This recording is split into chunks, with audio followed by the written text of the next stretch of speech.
എന്താ അങ്ങനെ ഇരിക്കുന്നത്? എന്താ പറ്റി? ഓ ഒന്നുമില്ലടാ, വെറുതെ ഇങ്ങനെ ഇരുന്നത്.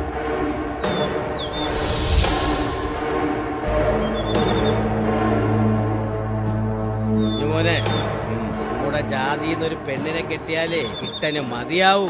അതിനെ നമ്മളൊക്കെ ഇവിടെ ഇല്ലാതാവണം. സ്വർണ്ണക്കനിയിലല്ലേ അവൻ കയറി പിടിച്ചത്.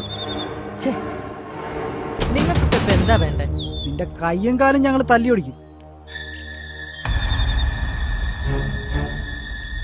നിന്നെ ഞങ്ങൾ കാത്തു നടക്കുകയായിരുന്നു. ജീവൻ വേണേ നാട് വിട്ടോ.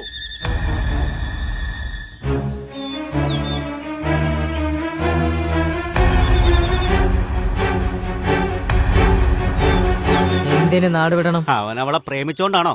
അവന് താല്പര്യമുണ്ടെങ്കിൽ അവൻ അവളെ കെട്ടും. ഞൊട്ടും. എങ്കിലേ ഇവിടെ ചോരപ്പുഴ ഒഴുകും. എങ്കിലും ആ ചോരപ്പുഴ നമുക്കൊന്ന് കാണണം.